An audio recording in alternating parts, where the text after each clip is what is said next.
Chapter 4, example number 4.9. A cricket ball is thrown at the speed of 28 meter per second in a direction 30 degree above the horizontal. Calculate. तीन चीजें पूछी गई है. पहला maximum height, दूसरा time taken by the ball to return to the same level, and last the distance from the thrower to the point where the ball returns to the same level. इसी को diagram से समझे तो क्या है, हमारे पास एक हॉरिजॉन्टल लेवल हो गया, उससे किसी प्रोजेक्टाइल को फेंका गया है, और जो ये एंगल दिया गया है ये हमारे पास कितना है, 30 डिग्री पूछा गया है. तो यहाँ पे सबसे पहले क्या चीज पूछी गई है, ए पार्ट में पूछा गया है एच मैक्सिमम की वैल्यू क्या है. दूसरा, यहाँ से लेके ये ए से लेके जब तक हम बी पॉइंट तक पहुंचता है, सेम हॉरिजॉन्टल लेवल पे आता है, तब तक उसको टाइम कितना लगता है. दैट मीन्स हमारे पास क्या पूछा गया है, टाइम ऑफ फ्लाइट हमसे पूछा गया है, टाइम ऑफ फ्लाइट पूछा गया है.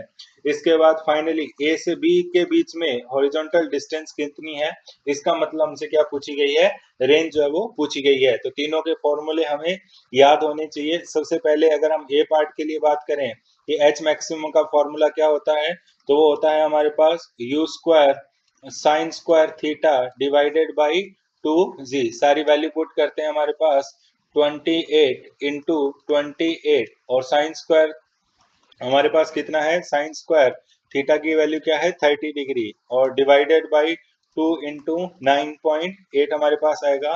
तो वैल्यू हमारे पास आएगी 28 इंटू 28. साइन 30 हमारे पास कितना होता है, 1/2, उसका स्क्वायर करेंगे तो ये हमारे पास आएगा 1/4, और डिवाइडेड बाई 2 इंटू 9.8.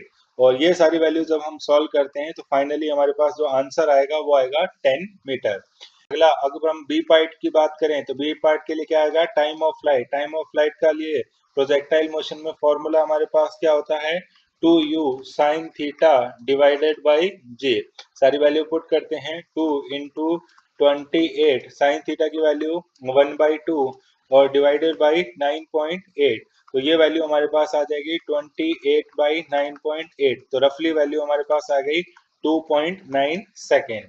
इसके बाद नेक्स्ट हमारे पास सी पार्ट, रेंज. रेंज का फॉर्मूला हमारे पास क्या होता है, u square sine 2 theta divided by g. तो यू स्क्वायर मतलब 28 इंटू 28, और साइन 2 थीटा, साइन 2 थीटा का मतलब हो गया, अब थीटा की वैल्यू 30 थी तो साइन कितना हो गया, 60. तो साइन 60 की वैल्यू होती है √3/2, और डिवाइडेड बाई 9.8. इसको सॉल्व करेंगे तो हमारे पास वैल्यू जो आएगी वो आएगी 69 मीटर. तो एच मैक्सिमम हमारे पास कितना है, 10 मीटर है, और आर की वैल्यू हमारे पास कितनी है, 69 मीटर है. और टोटल ए से ऊपर जाने में और वापस नीचे आने में जो टोटल टाइम लगा है दैट इज 2.9 सेकेंड.